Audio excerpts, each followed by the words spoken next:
인천 기계 직업 전문 학원.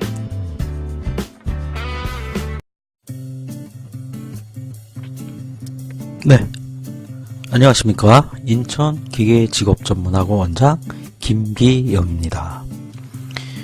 기계 설계에서 자격증을 취득을 할 때 도면 작업을 하게 되죠. 실기에서.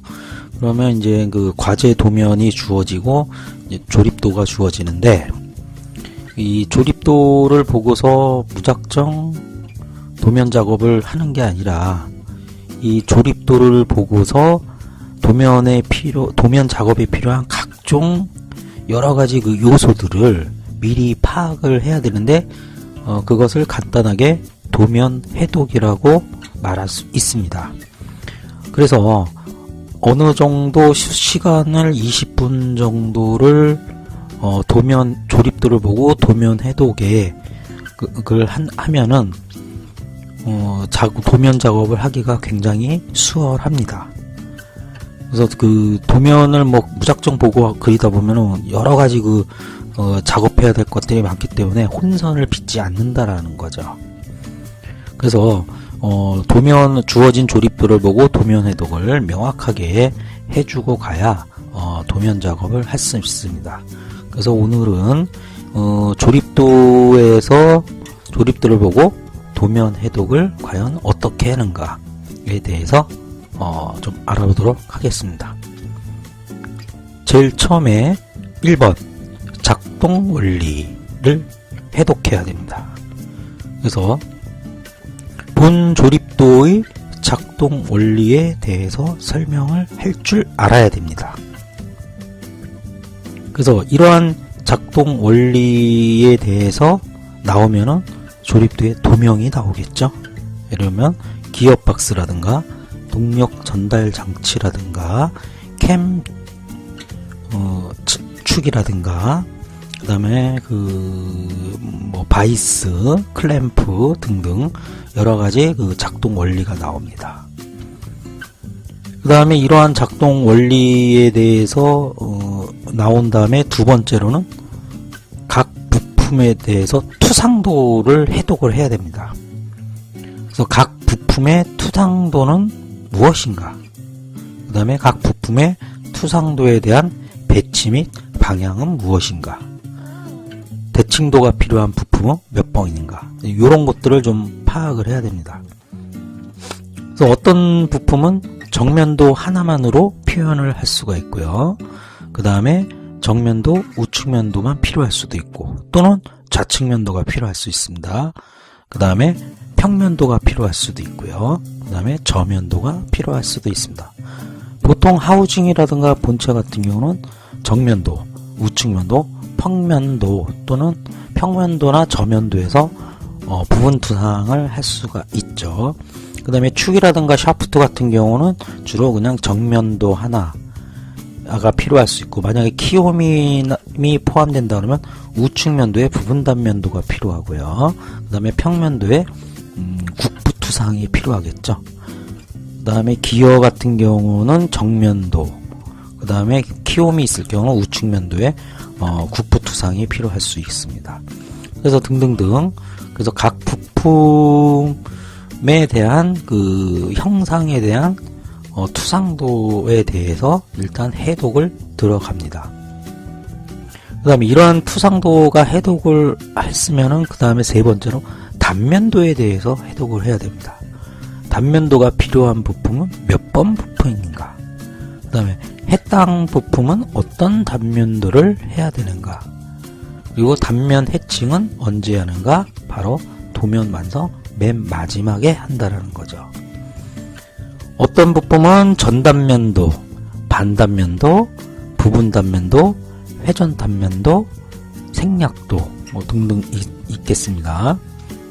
기어 같은 경우는 대체로 기어나 벨트 풀리는 이제 전단면도가 대체로 많이 단면을 하고요. 그 다음에 내부 형상의 일부분을 좀 표현할 경우에는 이제 부분 단면을 할 수도 있습니다. 그 다음에 이제 리브라든가 이런 부분들은 회전 단면도를 해야겠죠. 또는 때로는 그 단면도를 칠 때 계단 단면이 필요할 때도 있습니다. 계단 단면을 할 때 각 꺾인 선의 90도는 굵은 실선으로 한다라는 거 잊지 마시고요. 그 다음에 이런 단면도가 필요한 한 다음에 그 다음에 뭐냐면 특수투상에 대해서도 좀 알아봐야 됩니다. 각 부품의 특수투상이 필요한 부분은 몇 번인가, 그 다음에 해당 부품의 투상법은 무엇인가를 알아봐야 되겠습니다.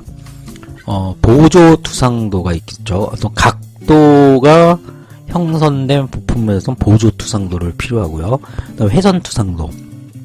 회전 투상도는 그 리브라든가 이제 그런 부분이고요.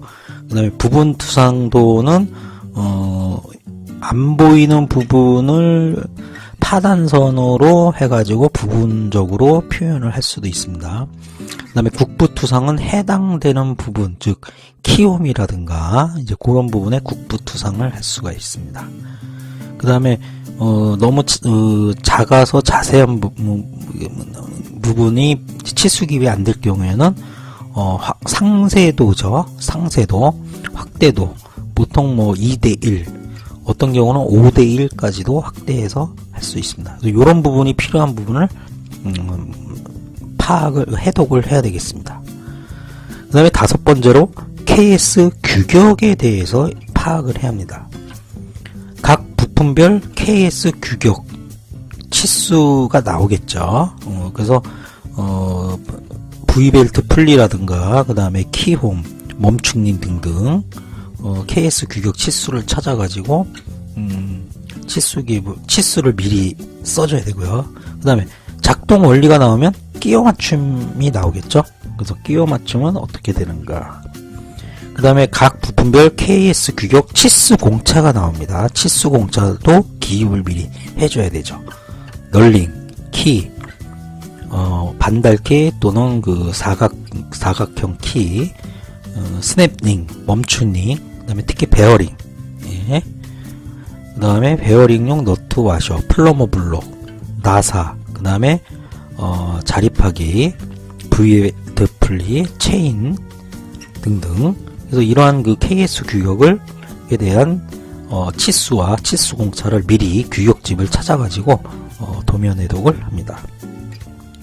그다음 이제 여섯 번째로 이제 치수 기입에 대해서도 좀 언급을 해야 됩니다. 그러니까 우리가 형상을 표현할 때 외부 형상이 있고 내부 형상이 있는데 외부의 전체 길이, 높이, 폭은 얼마인가. 그 다음에 내부의 전체 길이, 높이, 폭은 얼마인가. 그래서 일단은 각 투상을 했으면 형상에 대해서 내부, 외부, 길이, 높이, 폭에 대해서 파악을 하고요. 또 요거를 이제 구분을 합니다. 그런 다음에 이게 되면은 특정 부위 치수 기입이 필요하죠. 예를 들면은 나사 너트 볼트가 들어가는 홈, 그죠? 나사 부분에 대해서도 치수 기입이 들어가야 되고요. 그 다음에 또 라운드라든가 파이, 그 다음에 자립하기 위치 등등에 대해서 어디인가. 그 다음에 이제 위치 치수도 표현을 해줘야죠. 그렇게 하고, 그리고 그 다음에 각 부품의 KS 규격이 있겠죠. 위에서 찾은 KS 규격을 치수 기입 해야 된다. 예, 이렇게 되어 있습니다. 그래서 이러한 치수 기입이 어느 정도 도면 해독이 되면은, 그 다음에 일곱 번째는 요목표가 필요한 부품이 무엇인가를 파악해야 되겠죠. 요목표는 스퍼기어, 헬리컬 기어, 웜과 웜힐, 베벨 기어, 레크 피니언 등등이 있는데 주로 대부분은 스퍼기어의 요목표가 나오겠죠. 그래서 스퍼기어는 이제 모듈과 이수, 그 다음에 피치 원지름이 제시되니까 피치 원지름은 모듈 곱하기 이수, 그 다음에 전체 이 높이는 모듈 곱하기 2.25를 해주면 되겠습니다. 그래서 그 계산을 해가지고 요목표에 기입을 하면 되겠습니다. 그래서 이런 부분을 일단은 도면 해독을 좀 미리 해내겠죠. 그 다음에 이제 8번째로 끼워 맞춤 공차에 대해서 나와야 되는데요. 이 끼워 맞춤 공차를 하기 위해서는 먼저 작동 원리가 어떻게 되는가, 회전하는 곳인가, 이동하는 곳인가, 베어링이 끼워지는 곳인가, 등등. 그 다음에 중간 끼워 맞춤인지, 그러니까 조립을 하고 고정되는 건지, 또는 조립을 했더라도 계속 회전 또는 이동이 이루어지는 면들에 대해서는 끼워 맞춤을 표시를 해독을 해놔야 됩니다. 그래서 각 부품별 끼워 맞춤은 무엇인가, 그 다음에 각 부품별 끼워 맞춤을 표시해야 되는가, 그 다음에 그리고 부품별 치수 공차를 기입하였는가. 우리가 이제 헐거운 끼워 맞춤은 주로 자유롭게 회전하는 부분 또는 이동하는 부분이겠죠. H7 구멍은 H7이고 그 다음에 축은 G6고요. 그 다음에 중간 끼워 맞춤은 주로 어떤 데에 기입을 하는가 보면은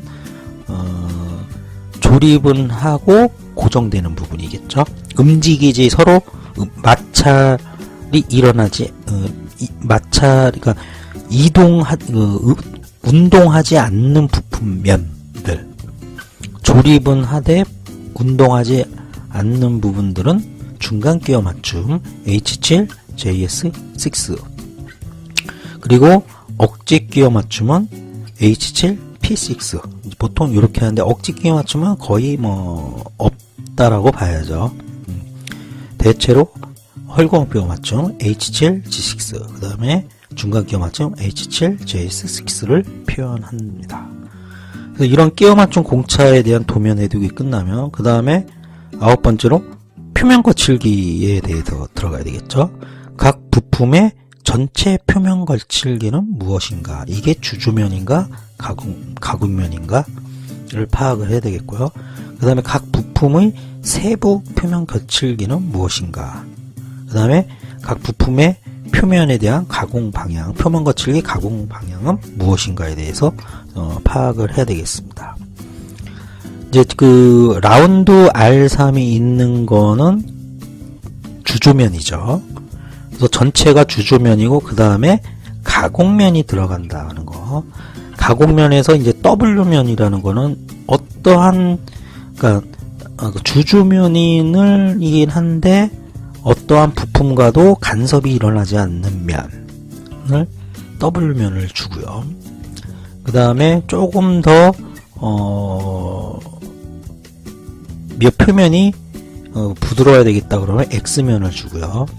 그 다음에 Y면 같은 경우는 이제 뭐가 있냐면은 베어링이 끼워 맞춤 되는 부분, 그 다음에 헐거운 끼워 맞춤, 중간 끼워 맞춤은 주로 Y면을 준다라는 겁니다. 그 다음에 이제 Z면은 거의 나오지가 않죠. Z면은. 그 다음에 이제 10번째 기하공차에 대해서 도면 해독을 해야죠. 그래서 각 부품의 데이텀은 어디인가, 즉 기준점은 어디를 잡는가. 그래서 그 기준점에서 자세공차가 나오겠죠. 자세공차는 진직도, 얼만큼 진직도가 필요한가, 평면도, 진원도, 원통도, 평행도, 직각도, 경사도. 요거 자세공차는 기준 데이터이 필요 없다. 그 면 그 자체에만 해당되는 겁니다. 그 다음에 각 부품의 흔들림 공차, 흔들림 오는들, 즉 회전하는 부분은 다 흔들림 공차가 형성되겠죠. 기어, V벨트 풀립, 그 다음에 축은 다 흔들림 공차가 발생합니다. 그 다음에 각 부품의 위치 공차, 동축도, 대칭도, 위치도는 어디인가. 그래서 기어 공차를 너무 남발을 하게 되면은 이 가공비가 장난 아니게 올라갑니다. 나중에 측정을 해가지고 그 공차 범위 안에 들어가려 되기 때문에 이제 그러다 보면 이제 불량률이 상당히 많이 나올 수가 있죠. 그래서 크게 중요하지 않은 부분에 기하 공차를 기입을 해 놓을 경우에는 그 가공 비용이 증가하기 때문에 단가도 올라가고 결국은 경제성이 떨어진다라는 겁니다. 그래서 이 공차는 이 기계에서 가장 중요하고 필요한 부분만 또 어떤 정밀도를 요구하는 그런 곳에만 반드시 들어갈 뿐이지 그 외에 너무 남발하지 않는다라는 거. 그래서 보통 기아공사는 각 부품당 뭐 1개 정도가 충분하다고 봅니다. 때로는 뭐 2개가 필요할 수 있지만 경험상 그렇게 기아공차가 많이 들어가지는 않는다라는 겁니다. 그 다음에 이제 11 품명 및 재료에 대해서 도면 해독을 해야 되겠죠. 각 부품의 품명은 무엇인가? 뭐 하우징, 축, 커버, 기어, V벨트 분리, 베이스 플레이트, 뭐 등등등 뭐 여러 그 품명이 있습니다. 그 다음에 각 부품별 재질은 무엇인가? 보통 주조면에 라운딩이 되는 거는 GC200이라든가 GC250, 그 다음에 또는 주강이죠. SC로 갈 수도 있고요. 그 다음에 보통 그 기계 가공면은 SNC나 SCM, 니켈 크롬강 SCM, SNC 415 또는 크롬 몰리브덴강 SCM 415 보통 요렇게 파악을 하면 된다고 봅니다. 또는 SM 45C 기계 구조용강. 예. 그 다음에 각 부품의 중량은 무엇인가? 이 중량은 나중에 3D 모델링을 하다 보면은 파악을 해야 되겠죠. 그래서 비중 7.8을 곱하면은 각 부품의 중량이 나옵니다. 그래서 이것으로 짧게나마 우리가 그 조립도를 보고 무작정 도면 작업을 하는 게 아니라 미리 각 요소별 도면 해독을 해야 된다라는 거에 대해 설명을 했습니다. 다시 한번 요약을 하자면 조립도를 바로 작업을 하는 게 아니라 도면 해독을 미리 조립도에다가 기입을 하고 필요한 요소를 하는데, 첫째 작동 원리, 두 번째 투상도에 대해서 해독을 해야 된다. 세 번째 단면도에 대해서도 미리 해독을 해야 되고요. 네 번째 특수투상에 대해서 해독합니다. 그 다음에 다섯 번째로 KS 규격이 필요한 부품이 무엇인가에 대해서 미리 치수를 써 넣습니다. 사항들을. 그 다음에 여섯 번째로 치수기입, 외부, 내부, 전체 길이, 높이, 폭. 치수기입을 미리 조립도에다가 대략 써놓고요. 그 다음에 요목표가 필요한 것이 무엇인가. 그 다음에 여덟 번째 끼워 맞춘 공차는 무엇인가. 헐거운인가 중간인가, 억지 끼워 맞춤인가. 그 다음에 아홉 번째로 표면 거치기. 이 부품에는 표면 거치기가 가공 W면인가 X면인가 Y면인가를 미리 파악을 해야 됩니다. 그 다음에 열 번째로 기아공차. 데이텀은 어디를 잡고 데이텀이 필요 없는 자세공차가 필요한 면이 어딘가.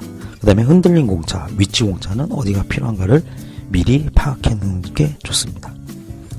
그 다음에 11번째로 품명 및 재료, 각 부품 품명, 재질, 중량에 대해서도 미리 파악을 해놓고 해독을 하고 작업을 바로 들어가면은 이런 해독이 다 돼 있으면 바로 조립도만 보고서 2D 도면 작업을 하고 그 다음에 3D 모델링을 해서 하면은 키보드만 조작만 하면 되겠죠. 일체 그 KS 규격칩이라든가 다른 부분은 볼 필요 없고 또 자를 재가지고 또 할 필요 없다라는 겁니다. 그래서 미리 조립도가 주어졌을 때 바로 작업하는 것이 아니라 미리 이 11개 정도의 요소들을 미리 해독을 해가지고 조립도에다가 명기를 해서 그 조립도만 보고 키보드와 마우스 작업으로 하다 보면은 도면 작업은 아주 깔끔하고 빠진 부분 없이 깔끔하게 처리할 수가 있습니다. 네, 이것으로 도면 작업을 하기 위한 도면 해독법의 요령에 대해서 설명을 해드렸습니다. 감사합니다.